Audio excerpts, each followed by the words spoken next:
Welcome, everybody. Welcome to Benefit with Friends. My name is Lou Bernardi. I'm your host. And for those of you who know me and the many that probably don't know me, I'm a benefits advisor here in Woodbury, New York. And this is our second episode. I want to thank Trevor Dare for being our first guest last week, where we kind of talked everything PBM, pharmacy benefit manager related. And we're going to shift things around a little bit and change it up. And today's guest, I can't wait to bring him on the broadcast with us. It's Jervis Dicicco from a company called prosperbridge. And Jervis and I have known each other for probably about a year, a little bit more. And I'm gonna bring him on and have him join us right now.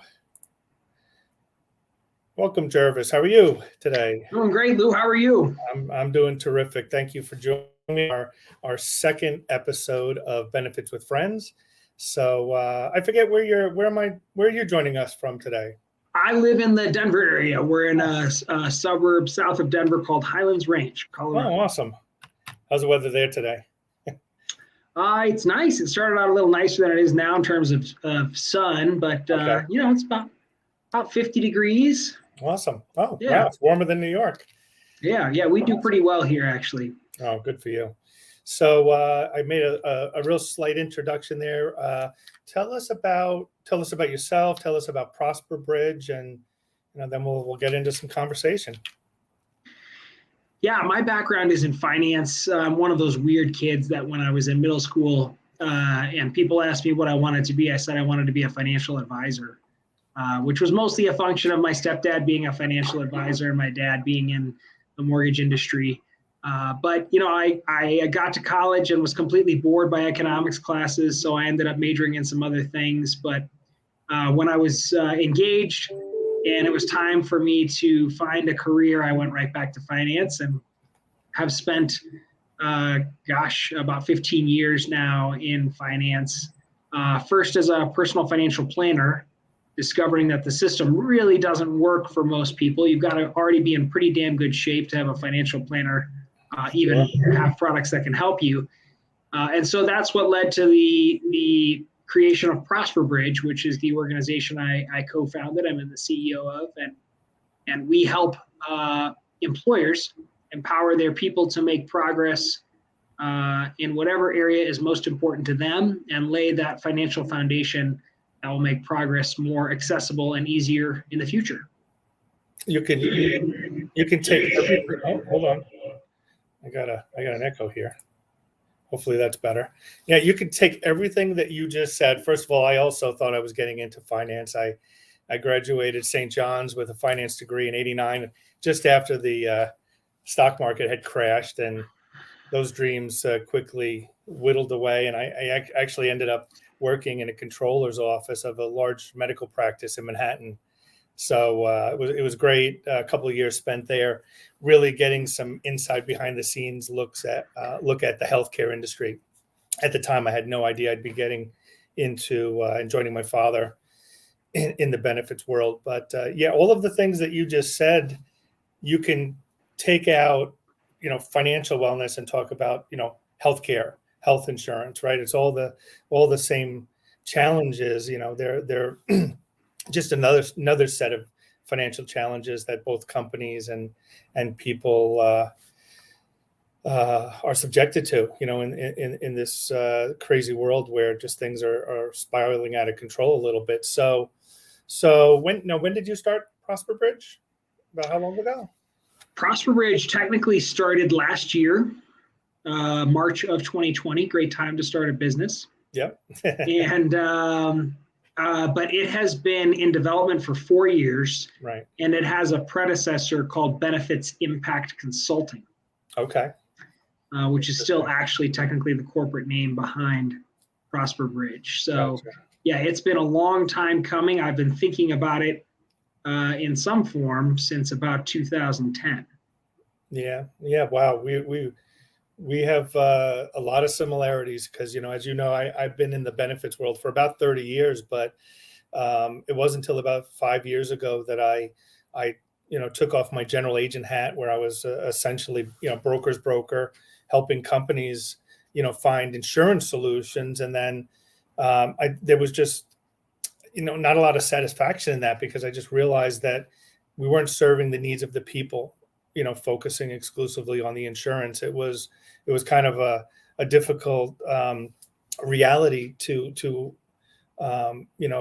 wake up one morning and realize, wow, I'm literally the Grim Reaper. I'm just constantly, delivering bad news to employees. I try to do it in an entertaining and positive way, but the reality is that every single year, benefits, especially group health insurance, gets more expensive and more watered down, and that obviously you know how that ties into financial wellness, right? Because it's a drain. And bank the number one cause of bankruptcy is healthcare expenses, and that's for people who with insurance. Yeah, medical debt. Mind-boggling, right? Yeah, medical debt is a crazy challenge for this country, and you sort of think of your mental health, your physical health, and your financial health as overlapping Venn diagrams. They're not identical, but they're all dependent on one another. That three-legged stool, if anyone's broken, then the whole thing's gonna fall apart. I read a study that said that somewhere between 70 and 80% of doctors' visits are stress related, and 73% of Americans identify money as their dominant source of stress. So wellness really requires attention to your mental and physical health, but also your financial health. When people feel trapped in a rigged game and like they don't have access to progress, that causes a lot of stress, and that's going to have severe impacts on your mental and physical health as well. Yeah. I keep on getting an echo. I hope I'm good. Maybe I'll just move my speaker away from me a little bit. And you think about from the employer perspective, if your employees are stressed, that ties into their their productivity at work, their attendance at work, right? Even if they're there, maybe mentally that they're not there. So I guess that's why it's so important for employers to be conscious of is what is the purpose of a business in the first place, right? I mean, obviously you're delivering a product to a customer and you need people to help you do that, but do you need just any people, or do you need the right people? And even if they're the right people, if you're not conscious of how your company can help them prosper, for lack of another word, right, then you're not getting the most out of it, right? So it's that hate to use the term return on investment. I don't really particularly love that, but you're making an investment in these people. Why not go to the next step and say, hey, how can we help them with their lives outside of work? Yes, a guy named Dave Bookbinder wrote a book called ROI, Return on Individual, and I think that's a great way to use that same acronym and have it be applicable. And so, I think, Lou, that's exactly right. A no business owner would tolerate if they ordered something from a supplier and they only got 50% of what they ordered. No business owner would say, well, that's okay. I guess, times are hard or whatever, and we'll take half of what we ordered. And yet we're getting less than 50% engagement, depending on what study you look at. It's somewhere in the 30s and 40s of employees that are really doing great work for their companies. Yeah. And we're long overdue to address that challenge and stop viewing our people as commodities. That you just hire a person and they perform X task for you that yields Y profit, and then therefore it's a good relationship for everyone. I know that's something that you're passionate about as well. Yeah, no, absolutely. I'm not sure what's going. Maybe I just need to put my speaker closer. I keep putting it further away, and I'm definitely getting an echo on my side. Sorry about that. Yeah, no, absolutely. Once I saw the going back to 5 years ago when I was left the GA world, and I said, I really want to make a difference. How can I make a difference? What is my specialty? What am I delivering? Like who's my prospect going to be? And it wasn't soon after that I was seeking information. This term medical trend just really bothered me. Like why when I do open enrollment meetings, at the end of the meeting, ultimately, there's usually a person there that raises their hand and says, when's it going to end? And I know immediately what they mean, but, when I ask them to elaborate, they always say the same thing. We're always paying more and getting less, and that's been the pattern for the past 25 years of managed care, because in day one of managed care, just about all those plans had single digit copays, no copay for prescriptions, probably no copay for inpatient care under most plans. And they had replaced indemnity style plans that most people, maybe if they're tuning in, don't even recall what those were. 25 years ago, there weren't networks. The insurance companies of today weren't even around back then. We were selling here in the metropolitan area. You had Chubb, you had US Life, you had Home Life, all these companies, Travelers, Met used to sell health insurance products. But then these HMO style carriers came in with these networks, and we were carrying around printed books, which was a real pain in the neck back in the day. And I had many of them thrown at me because people would quickly thumb through them. And if their doctors, if the business owner, if their doctor wasn't in that book, that plan was no good. And it's funny, as I'm saying that, it was usually the business owner or the CFO or someone in the C-suite. Fast forward 25 years, they're not involved in these decisions anymore. They stepped away from this because one of the things that managed care did was isolated the benefit decision makers and even the brokers and even the carrier reps for the real problem that was occurring, which was the healthcare prices, not the cost, because the cost of healthcare and the price of healthcare are completely different things.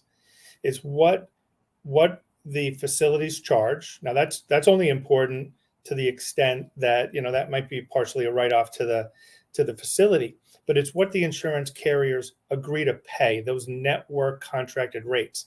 That's the most important thing. And behind the scenes, those things were spiraling out of control as well. And it didn't make any sense to me. How can these behemoth carriers, there's a couple of them, we call them BUCAs, Blue Cross, United, Cigna, Aetna, and Humana. How could they have lost so much leverage? Why can't they better negotiate prices on behalf of their millions of members? And the truth behind it is, it's pretty evident, is it doesn't benefit them to do that. They get paid more. They earn more money when they pay higher claims, because then they get to charge higher premiums and they get to keep 0.5%, 1% of the gross premiums that they collect. That's where their profit is. And they're all doing great. In the meantime, premiums have skyrocketed out of control. People are not consumers of healthcare. They don't know where to go. There's no quality, things of that nature. And, and they're kind of lost. Business owners are lost. HR directors are lost. The status quo is wait for our renewal. You usually get it about 60 to 120 days in advance, depending on your state. There's laws on when renewals have to be released. They all wait till the last minute because it doesn't benefit the carrier to release them earlier. They want to make it a little bit more painful to make a change, right? Especially in a bad year when they're delivering double-digit increases. And now there's really no time to make decisions, right? So no one has changed their habit. They get a budgeted amount. I'm gonna pull up a slide here for us. Let's see. I wanted to show you, get your opinion on something. So here we go. So this is from Kaiser. It's a pretty popular slides. This is the change in the cost of or earnings, workers' earnings, overall inflation, family premiums, and deductibles, right? Since 2009. So this was a year before the ACA was passed. And you could see, obviously workers' earnings have gone up on average about 26% over that period of time, right? So that's a 10-year period of time, 2.6% on average per year. Inflation, I know it's a big problem today, so that's not reflected in this chart. There's a lot of talk about what's going on with inflation currently, but 20%, so 2% per year. Premiums have gone up 54%, right? The medical trend is actually higher than that. So what people lose in the equation a lot of times, if you get a 10 or 15% renewal, and you agree to make plan changes to get it down to 5%, because that's what your company has budgeted, that other 5% doesn't disappear. You've just passed that on to your employees in the form of additional contributions or out-of-pocket costs. You can see here, deductibles have increased 162%. Majority of Americans now have health insurance plans with greater than $2,000 deductibles, and there's some that are significantly more than that. Like what kind of a drain does this put on the financial wellness of individuals? I mean, we call it being functionally uninsured. If you're making $60,000 a year and you have a family plan with a $7,500 deductible and a $10,000 or $12,000 out-of-pocket maximum, while that's better than potentially bearing the entire weight of a medical bill, if you suddenly have $10,000 in debt and you're making $60K, you're pretty much screwed. And so the reality that you've clearly illustrated here is that deductibles are going up 6 times faster than wages. And what that means for people that were already strapped, and they were, because you could add housing and education to this chart, and they'd be closer to the deductible line than they would be even the family premium line. Education, in fact, that line would be even steeper. And so people are getting squeezed. They're getting squeezed on every side from the most essential expenses they have in their life, right? You can't choose not to live in a house. You can't choose not to have medical care. You can choose whether or not to send your kids to college, but society's, really done its best to make it feel like that's not a choice. Right. And so you're in this position where you're like, okay, so what do I do now? I mean, where do I cut? And that's why we find ourselves in a place where the number one reason people add to credit card debt today, Lou, is to buy groceries, right? So I think a lot of us have in our head that there's a lot of irresponsible spending going on. And I often hear people that are in fortunate positions say things like, well, the problem with Americans is that they're living beyond their means. Well, that's true, but they're living beyond their means because their means are beyond their wages. It's not necessarily, that they're making irresponsible decisions. It's just that the cost of living is soaking up so much more of their money than it used to. This is a great little chart here. And so there's just not that much left over. And there's certainly not a lot of margin when there is a crisis to deal with that. Yeah, I knew the conversation was going to kind of go this direction, so I found this chart because I was, we had a quick call, earlier this week, and I was like, I got to look into some of the things that we discussed, right? And I think I saw that somewhere. It wasn't a chart, but in some of the reading I was doing, 55% of Americans' expenses are more than their earnings. Yeah. So that comes from debt, right? That's credit card debt. Exactly. If you're lucky, it's credit card debt. If you're not lucky, it's title loans or payday loans. I've asked you this before, so I'm sorry to put you on the spot on LinkedIn Live, but do you have any idea what the average annual interest rate is on a payday loan? No, I'm going to guess 22%. 391%.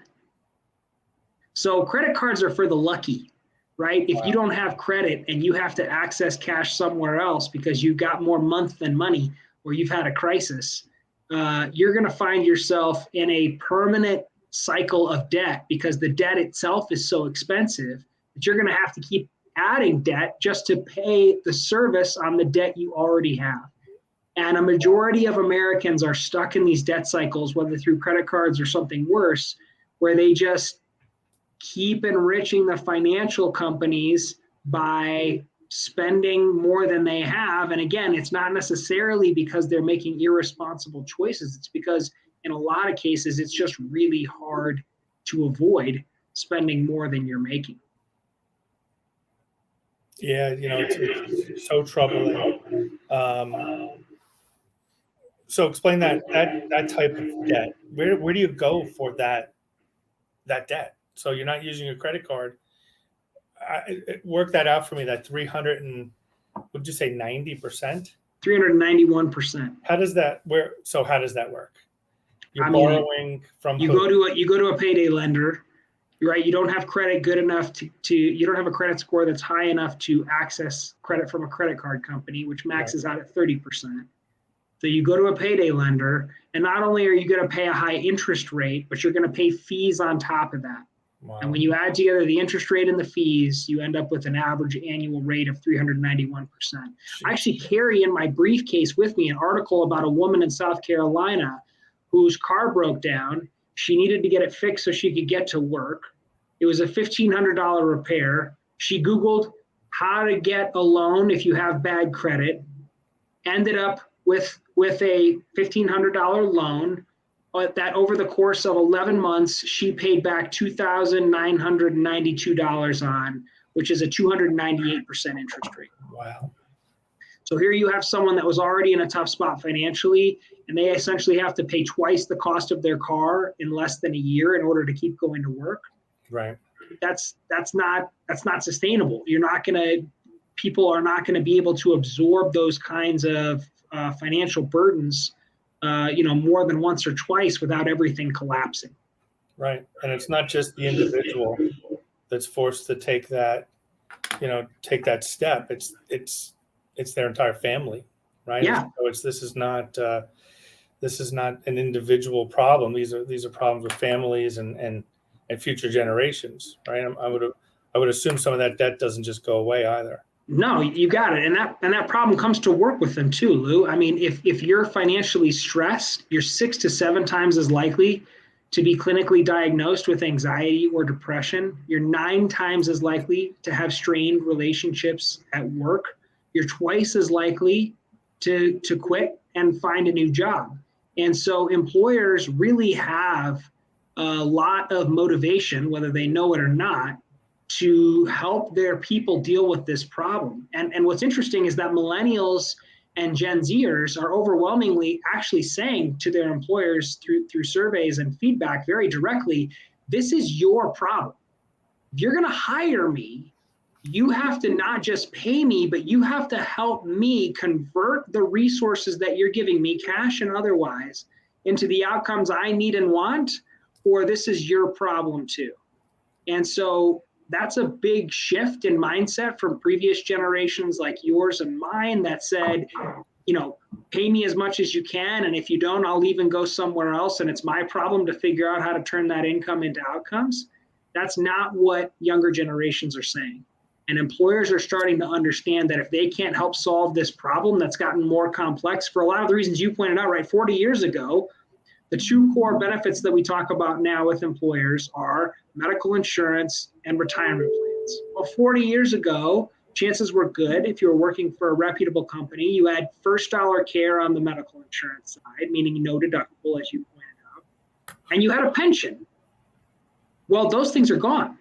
It's up to you now to finance your healthcare and your retirement. And yes, your employer is a partner with you in that process, but they're not footing the bill anymore. And oh, by the way, your housing and your education costs have gone through the roof at the same time. Right. Can you still hear me? Because I turned my mic off. Yes, I can. I'm not getting any feedback, so I think. Yeah, I was on this side. Yeah, I pulled up this slide because when you talk about total rewards, right? Total compensation. This slide, I'll give credit to World at Work Total Rewards Association. I don't know who they are, but I love the slide. It was so easy to follow. So, you have the influences, right? And the HR department. So on the left here, HR strategy, right? But the HR strategy is also limited to what the HR team, like I call them benefit decision makers. Hopefully it goes beyond just human resources, right? I mean, these are things that should go all the way up to the very top of every company, because you want to get as much productivity out of those people at work as you can, right? And it's complicated. What's happening at home is personal for these people. You're not asking, hey, come into my office, what's going on type of thing necessarily. Maybe some people do that. I think it's a little bit risky, but you hit on it. I mean, medications for, stress related things like, heart disease. It converts into, chemical dependencies, drug dependencies, alcohol abuse, liver, kidney, all of these things are a result of the stresses in our lives. Parenthood, stress, colleges, my kids, knock on wood, my youngest is 20 now, but I can remember 10 years ago thinking about this, this 10-year period of my life where I knew my kids were going to be going through college together, thinking, how am I going to come out the other side and still be, right side up, right side up financially? Am I going to have to do what so many other people do, is take mortgages out on their house, refinance their home, or force that debt onto their kids and just try to figure out, well, we'll figure it out later. But a lot of people can't, right? And now they're forced to make so many bad decisions. So the well-being aspect here, people think of well-being, I think they limit it to, maybe just, mental health and physical health. But that's basically where ProsperBridge comes in, is it's the financial well-being at all. And that's probably being neglected or avoided because it's a complicated thing to do. So how does it work? Like what you're doing at ProsperBridge, just run me through that if you can. Yeah, I think, it's helpful to take a step back, Sure. right? And say, while financial wellness is probably the most appropriate category to put ProsperBridge in, what ProsperBridge is really about is leveraging outcomes for employers and employees. So what do I mean by that? If you're an employer, I know what you want to get from your compensation strategy. Okay, you may not have thought it through completely as an employer, right? But here's what you want. You want to be able to attract, develop, and retain great talent, right? Appropriate talent. So that's priority number one. I need to have the right people working at my company. Priority number two is I want that compensation strategy to inspire, incentivize, and reward great work. So I not only want to have the right people, I want to be getting the full potential out of those folks, right? And piece number three is, in order to do that, in order to accomplish pieces 1 and 2, I need to have the right compensation strategy and have my employees engage with it so that they have the opportunity to provide peak performance to me, right? So if you break that down, it's sort of attraction, retention, incentivization, and then that third piece is engagement with the benefits you're providing, right? Because what a lot of employers are finding today is, hey, my people asked for this mental health benefit and they're not using it. What's going on here? Well, ProsperBridge comes in and says it's easy to find success on the employer side, much harder on the employee side. Yes, we know everybody wants to have their basic needs met, but as soon as you get past that sort of first level of Maslow's hierarchy, everybody's definition of success is different. And what ProsperBridge does is we come in as a partner with the employer and provide confidential guidance and resources to the employees to help them have access to progress in whatever area is most important to them. So let me give you a real life example.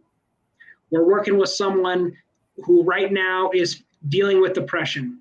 You don't want to walk into your employer's office, your boss's office, and say, I'm dealing with depression, right? Unless you've got a really great boss that you've got a high trust relationship with, because you're afraid that they're going to then start looking side-eyed at your performance and wondering what's going on and if you need to be replaced, okay?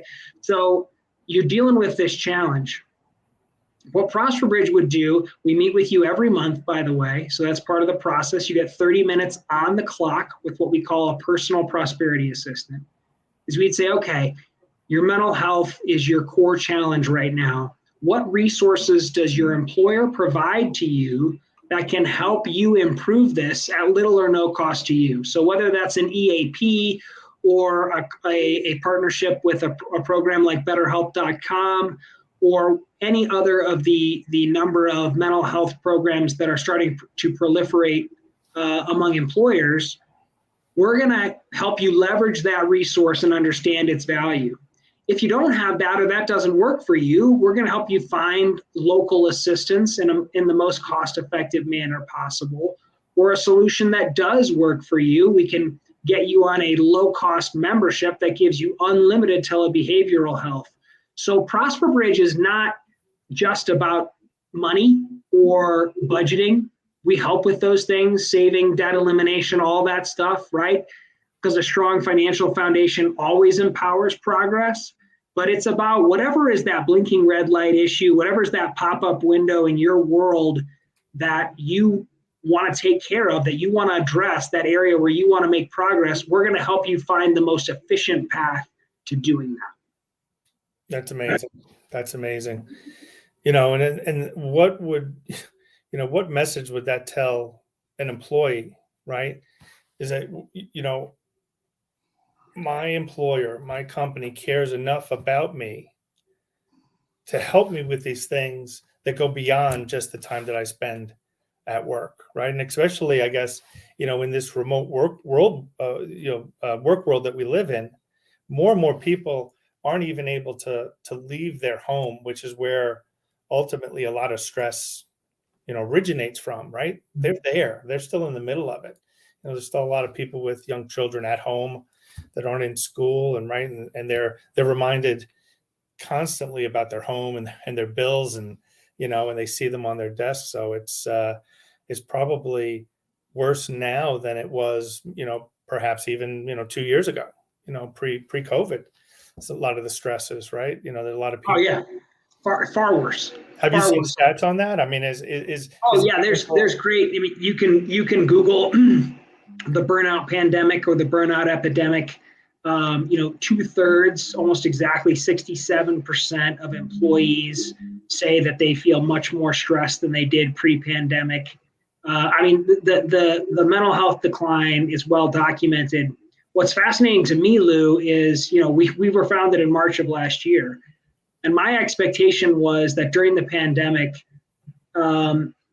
stress about physical health and relationships was going to, for the first time in a long time, surpass stress about money. And actually, money stress got even worse. Right. Became even more focal than stress about physical health, mental health, and relationships. And that did shock me, right? Because I thought the pandemic was going to have people focus more inward. But when you're feeling stressed and burnt out, and that is accompanied by a lack of resources, and that really goes back to my story on my why, which is in 2009, over a 6-month period, my first wife left me suddenly and unexpectedly and unfaithfully, right? My income was down 80%. I was a young financial planner working specifically in real estate securities. So think about 2008, 2009, okay? And then my dad died. Wow. And I got to tell you, trying to deal with emotional trauma and not being able to pay your mortgage is a very deadly cocktail. It makes it very hard to function. Yeah. And so when you add financial stress, which probably already existed, to crisis, it actually makes that scarcity feel even more pronounced, because now you feel like I don't have an opportunity to heal because I don't know how I'm going to buy groceries. And you end up getting taken advantage of, and you end up constantly being put in positions where you have to make decisions and you're not ready to. And ProsperBridge really is designed to provide help to everyone, no matter where they are on the financial spectrum, but especially to those who need the help the most. And I was a well-connected, well-educated guy in 2009, but my advisors, when I called and asked for help, said, here, I can give you your money back, which is worth 65% of what you invested originally, but we don't have products for this. Right. We don't have solutions for this.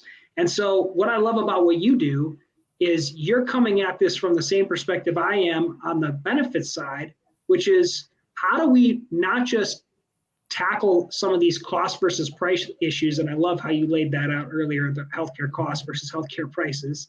Yeah. I think most people don't understand that. Not just how do we tackle some of those issues, but how do we get high quality care, reduce the need for care, right? Stop feeding the system that wants you sick, and do it in a way that is less costly for employers and eliminates the deductible for employees.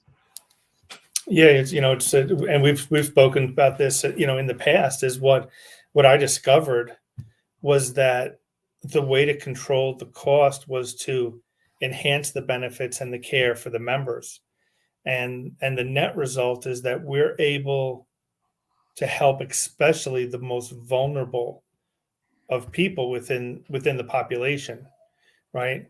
Um, it's not the traditional way with the traditional carriers necessarily. It can be, but the solutions are more robust for larger companies based on their ability to self-insure, right? Because then we can have new partnerships, we can have realigned partnerships where everyone is mission aligned to improve the quality first. But improving the quality actually reduces the cost, and we're able to eliminate the out of pocket cost for people when they have um, the need for very costly medications, hospital stays, things like that, and get them into the best facilities. So, it's contrary to all, traditional benefit strategies, is that the claims are the claims. Well, they're not. Claims are not the claims. But it requires a willingness to want to do it, right? There's a mindset shift that has to happen. The same way it requires a mindset shift to focus on your own financial well-being, right? Like, it feels good. I talk to people all the time because I know people that have spending problems and huge bills and refinancing houses and running up credit card debt, and it's not that much it's not unsimilar to an eating disorder. Spending money feels good. So just like you can know that you have a drinking problem, that drink feels really good, but it's destructive. So how do you stop doing it, right? It's very difficult. Spending money, especially when you don't have it, it makes you feel good. I accomplished something, I did it.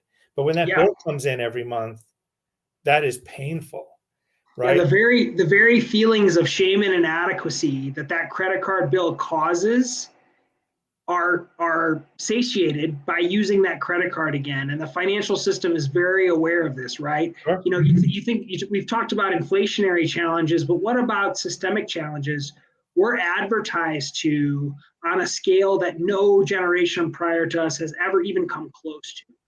And social media encourages an expression of wealth and lifestyle that's beyond your means. And oh, by the way, every time you're on there, you're getting advertised to buy something else, a lot of which is advertising, buy now, pay later, or do it in 4 payments instead of 1, or, use this low interest or no interest solution to access this product that's really outside your means, but we're going to give you this backdoor solution to allow you to get it, and it just compounds the problem. Again, to throw the ball back to you, not dissimilar from healthcare, right? Somewhere between 40 years ago and today, the objective of supplying healthcare as a benefit to your employees went from keeping them well to checking the box so that when I'm hiring someone, I have this benefit. And when it became that, and it was cost that made that shift happen. But when it became that, suddenly instead of saying I need to keep my people well, employers are saying I need to control this cost. And as soon as that mindset shift happened, the cartels, which is what I call the PBMs and the current, I like BUCA as a short acronym for the 5 big carriers. Yeah. The cartels had you, right? Ironically, as soon as you got focused on cost instead of outcomes, they had you. And what you're saying is, no, let's shift the focus back to the original intent of this benefit, which is actually to improve the well-being of my people so that they can be better humans and therefore better employees, as opposed to just checking the box so that when someone comes to work here, they feel comfortable that they have health insurance. Right. Yeah, there's having a card in your wallet, and then there's actually having something that works for you when you need it, right? And provides access to care, right? One of the words that really bothers me the most about our healthcare, our health insurance plans is consumer driven health care plans. And that's just, when they started using the word consumer, I started questioning, well, how can you be a consumer? You can't see any of the prices. Yeah. You get your bill 3 to 4, even the provider of the service doesn't know ultimately what they're entitled to, because there is no price, right? There is a cost, right? That's not even relevant really in most situations. It can be, especially if you're using reference-based pricing, things like that, and Medicare as a determining factor on like maybe how you're going to set the rate, reference-based pricing type model. But when you deliberately keep a consumer in the dark simply because you can, and then you create a narrative that actually is blaming them for the rising cost of health care and health insurance, there's a big problem. I have a big problem with that, right? Consumerism basically said, hey, managed care came in, the barriers to care were so low because the copays were so low. We created a healthcare consumer that was like ravenous, right? They just went if they thought that tomorrow maybe they were going to sneeze, they were at the doctor's office in the morning, right? Because it cost $5, $10, but that $10 became 20, then 25, then 50. And then all of the insurance carriers shifted their paperwork from HMO back to indemnity plans contractually, because most states had limits of $50 or something like that on what copays were allowed to be, right? So they couldn't do it on HMO paperwork. They shifted it, and that's when the deductibles and coinsurance got reintroduced that had been thrown away when indemnity plans disappeared. And people were very confused. Like, we were going into renewals explaining to people who had never even heard of what is a deductible, saying, well, you still pay copays for doctors, but you have a deductible if you go inpatient or outpatient or emergency room, and then a 20 or 30 or 40% share. And then those continued to just grow and grow and grow until you got the HSA style plans. And they have a purpose. There's nothing wrong fundamentally about an HSA plan. But when you have an HSA plan that goes unfunded and you have a family deductible of $10,000 or more, that's a big problem and you probably know this number. What does the average American have in their savings account? Yeah, less than $400. Less than $400. And then all of a sudden you get a bill, right? And then, and you can pay $5 forever on that bill. But the bigger problem is you're also creating a situation where there's care avoidance. People aren't taking their medications, right? Because now you're paying the full cost of that medication under an HSA plan. So it's not going away, right? It's not going away. What is happening, what's really huge, I think, and hopefully people will use it and actually decide to put their consumer, hat on or badge on, is that next year is a big year with price transparency. There's a lot of legislation happening where the medical providers are supposed to give you price estimates up front. Insurance companies are going to have to give coverage estimates up front. And now you can use that and you can go shopping. Now, will people go shopping? I don't think they'll do it on their own. I think they're going to need help, right? We have to be proactive about it. And I think it's really important for the industry. And there are a lot of companies doing this already. And I'll hopefully get, one of my next future guests will be a company that provides care navigation. Like you're providing navigation. You're providing the fundamentals and the knowledge and the know-how it requires to actually get yourself into a better situation financially, right? And if you're really in the hole already, I'm sure that you can help, people there. It might not be painless, but it's a necessary step, and that's the same thing, with healthcare. So, when I look at the overall compensation, I'm going to pull up one last slide here. So this is a comparison of the costs from 2010 in the dark and then 2021. So these are the employer cost of employee compensation per hour for private industry employers, right? And the numbers don't look huge. I believe that these are hourly totals, and the total compensation has increased in the past 11 years from 27, just under $28 per hour up to just under 37, right? And look at what's happened, in that that benefit spend growth Yeah. too, right? I mean, you're seeing benefits are 11 of your 37 now. Right. And they're giving a lot less value, by the way, than they were in 2010, right? So not only have they become a bigger piece of the pie, they're providing less value. What you just said, I think, is so important, because what it comes down to for outcomes are really three components. One is, do I have the necessary resources to have access to this outcome? So let's talk about wellness, whether it's financial or physical or mental, doesn't actually matter. Do I have access to the provider or the resource that's going to allow me to make progress in this area? Well, if you have a $7,000 deductible, you really don't. You really don't feel like you do, which, by the way, to speak to some specific statistics about the overlap, about 3 in 5 people that are financially stressed don't get regular exercise and avoid routine checkups because they're afraid they're going to find out there's a problem that they're going to have to pay for. Yeah. About 40% skip preventative measures that they have been told by a doctor that they should take because they're afraid of the cost. Right. So if you aren't giving people good enough resources, and I'd say that today's out-of-the-box healthcare plan falls in that category, that's a problem. But even if you are, the next thing they need is guidance, because we're not literate in this area. We're not financially literate as Americans, and we're certainly not healthcare literate.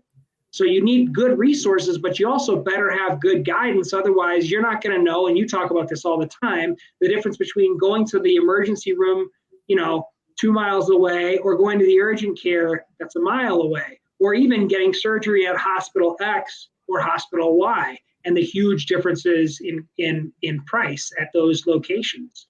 So you've got to have the resources, then you've got to have the navigation, but for either one of those to work, you've also got to have trust.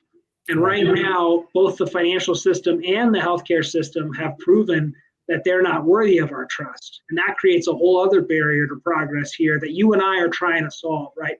You talked about how it would feel for employees to have prosperbridge. It's the same way employees feel having the healthcare you provide, where there's a co-pilot with them that actually cares about their outcomes and is helping them leverage resources. That engenders that trust and moves people away from, I don't want to give money to UHC or Blue Cross, or personal story, I've spent 2 days on the phone trying to get a healthcare issue worked out. I had to take my son to the emergency room about a month ago. And because the date of birth was wrong, I've spent 3 days on the phone with 3 different organizations trying to get it fixed. Yeah. It's a new world, and it's different, right? So there is no one with more data. It comes down to data, right? So there is no entity with more data than the health insurance companies as far as who are the best providers, right? They know who the best providers are based on quality, right? They know who overcharges. They know where where the fees are as well, but they don't provide that resource, and they hide behind this. Well, we're not permitted to because of our contract with our providers. We can't direct care to the best providers. Well, if you can't, someone else has to, and there's plenty of companies now that, and smart employers, and I hate to say smart, informed employers that understand and can connect the dots between all of the things that we're talking about. The health of your employees, right, makes them a better employee. It results in better work, better performance, better outcomes, better return on that investment in your people, right? And it feels really good to do it as well. We have one employer. We implemented a solution where there's a couple of other layers behind the scenes. So when we identify, because we're mining the information, we're mining the utilization review. It's all mask information. We're not looking at any particular employees, but when we see something that's about to occur, I can't sleep at night knowing that member is potentially going to be experiencing one of those things that you mentioned, where they're going to get care that could have been done at a better facility at no cost, but instead go unknowingly to a provider that their doctor, if they're lucky to have a primary care doctor, refers them to another doctor within the health plan that that doctor now works for and is told what to do, goes to a facility and gets an injection that's going to be a $115,000 bill for one injection. The insurance company is going to pay there's one particular example in mind. $80,000 is what the insurance company reimburses for it, covers. This now that's not, that's a lot of money in the grand scheme of things. What's more important is, does this work? Can this member's life be changed? And the answer is yes. Potentially, this could be life altering for this person. But what really bothers me is knowing that 3 weeks to 4 weeks later, this person is going to get an EOB or an invoice from the provider for $7,500. That's their deductible and their 30% coinsurance. And because it's done in a medical facility, it's not a prescription benefit, it's a medical benefit. He or she may never get that injection again. And that's what really bothers me about the current system. So the alternative, and what occurred in this place, in this situation, was before that individual could go to their network doctor that they were referred to, our partner intervened. We let them know that you're going to get a call from this particular injectable medication provider where we can get direct contracted pricing, and spoke to the member, said, listen, you can go where you're going. We're not about telling people what to do, right? We don't want to, maybe there's a reason why this person wants to go to this provider. I don't know. But we have another solution for you, and you don't even have to leave your home. We're going to send a provider to you, administer the medication. There's no cost to you whatsoever.